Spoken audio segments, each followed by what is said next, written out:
Good afternoon. We're going to make a split pea soup today. Very simple, very basic ingredients. More important than most is the technique. This technique can be applied to just about any type of bean. The split peas cook in about 40-45 minutes. They're flavored with a very aromatic stock. I always use stocks instead of water for complementary flavor. So let me introduce our ingredients today. We have the split peas, some carrot, celery, and onion, which is our very classic mirepoix. I had a little bit of some colored peppers, so we're going to use a little bit of peppers, some butter. Our aromatics will be garlic and some fresh thyme that we had laying around the house. Okay, so I want to talk very quickly about how to cut, how to keep your fingers intact, how to prevent accidents in the kitchen. One of the basics is when we're using our knives. So the cutting board is anchored with a damp cloth. The cutting board is then placed on top of that damp cloth, and that'll prevent the board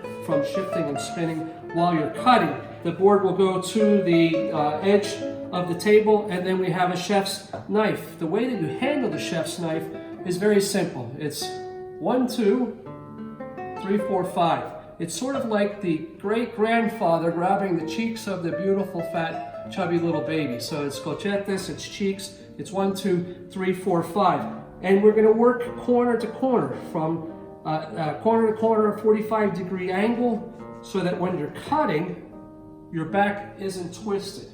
A lot of chefs, a lot of cooks, particularly new to the game, will try to cut this way, and their back is twisted, and as a result, they're going to end up with back problems and a lot more fatigue.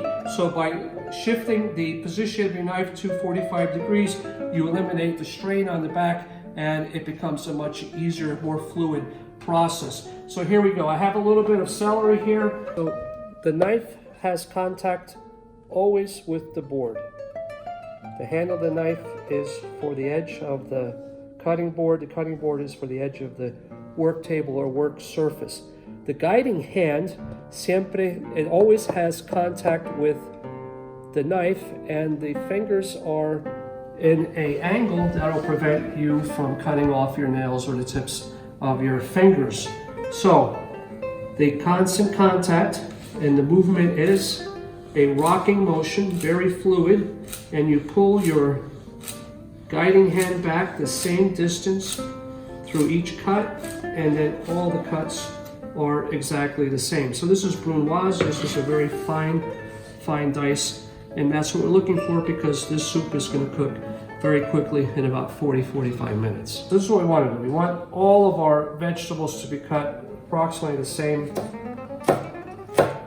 thickness, because they're all going to be cooked at exactly the same time. So the carrot takes a little extra technique. It's a little unstable, so we cut a piece off, and that piece then makes it square and easier to work with. So we're just going to follow the same techniques.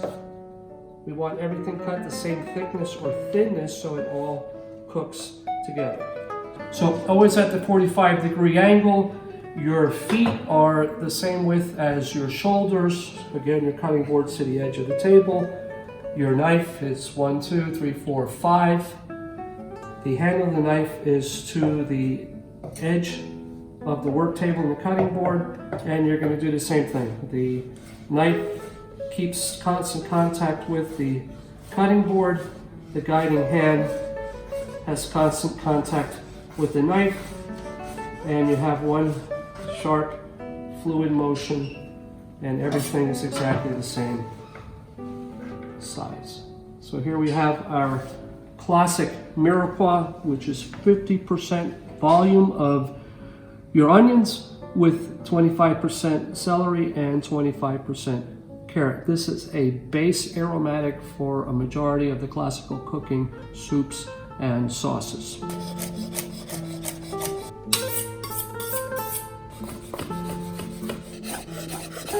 So I'm a huge proponent of complementary flavors when we cook. So anytime the recipe calls for water, if we can improve the flavor by the use of a stock, I'm 100% in favor of that. What we did today was we took a smoked chicken. This is already pre-cooked, smoked. It's available frozen, and we boiled it for about 25 minutes.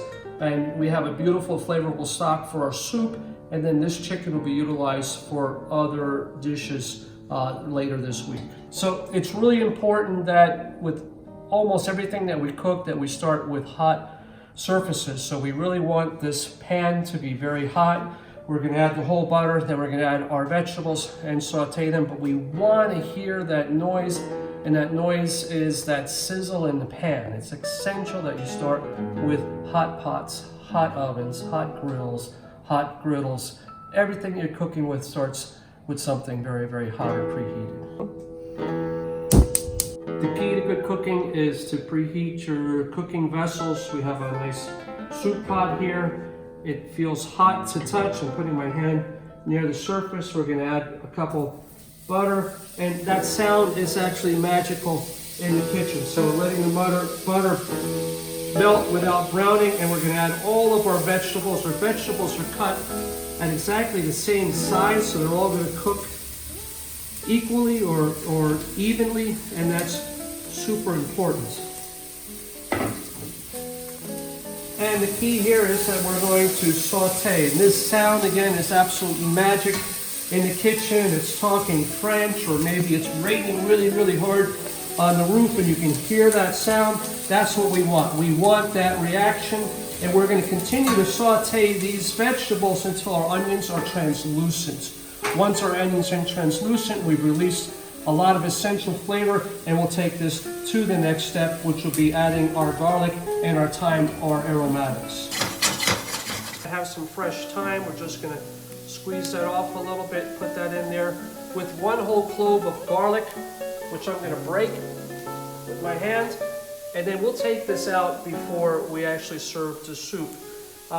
If you have a little bit of wine, let's go ahead and put maybe 1/4 cup of wine in there and allow that to reduce, and you're going to get a beautiful, delightful infusion. Next, we're going to add our beans or our split peas, and we have about 2 cups here. And then the ratio of peas to liquid, or to water, or in our case to stock, is 3 to 1. So we've already measured out our beans are 2 cups. You can use the cubes if you have the cubes. You can use the powder if you have the powder. You can use just about any type of stock. So we have a hard boil. We want to turn this down to a gentle boil. So we're going to do a simmer, and we want the reaction of the pot sort of like a glass of champagne with very gentle bubbles. Right now it looks like a jacuzzi. That's a violent reaction. We want a very gentle reaction now, and we want all these flavors to marry beautifully, and they can only do that with a very gentle rolling simmer as opposed to a really hard, harsh boil. So think champagne instead of jacuzzi, and results will always be superior. Okay, so it's been about 45 minutes or so. You can see how gentle the movement is in the pot. That is what we would consider optimal. We want to make sure that these split peas are soft, so they're very soft, a little hot, but very soft to the touch. That's what we want. So at this point, you have several options. The first thing we want to do is we want to taste. We want to analyze. We want to adjust the seasoning, and we want to taste again. So that process, the TAAT process, is how we finish. And we're looking for the balance of flavors, the elements of taste, the salty, the sweet, the acid, the bitterness, and the umami. So I'm going to taste these, and then after we adjust the seasoning, the last thing we want to do is adjust the consistency. So some people like the split peas whole, and others like them pureed, so we would puree them through a food processor or through a blender. So let's season first, puree second. So here we go. First thing we're going to do is taste a little bit. And that has a really nice bouquet of the chicken stock, the smoked chicken. I want to taste it with a little bit of the vegetable, a little bit of the bean. I think it's salty enough, and that's just from the process they use for smoking the meats, in this case the chicken. So we're going to try a little bit of pepper. So I'm going to use some cracked black pepper. We're going to give about 30 twists or so of this. And then we're going to add a tiny little bit of acid, which will be the apple cider vinegar. And here I'm going to measure it literally by the capful. And we're going to start with about 3 of these. So that's one. That's apple cider vinegar is a little bit more tame than the regular vinegars. It has that fruit flavor to it, so we're in good shape there. And then here we go. We're going to stir this up, and then we're going to taste it one more time. So I'm just going to put a little bit here. Taste. Okay, so I think it needs a little more kick to it, a little more pepper. So let's see if we can find some nice hot peppers or something else to boost us up a little bit. So at this point, I really like the flavor profiles. I love the color. I really, really enjoy the taste, but I want to get these thyme threads out before we use our stick blender or immersion blender. So this is an immersion blender, and we're going to put it in here at the high speed and just let these puree, let them blend all the way through, and we're going for a nice silky, smooth consistency.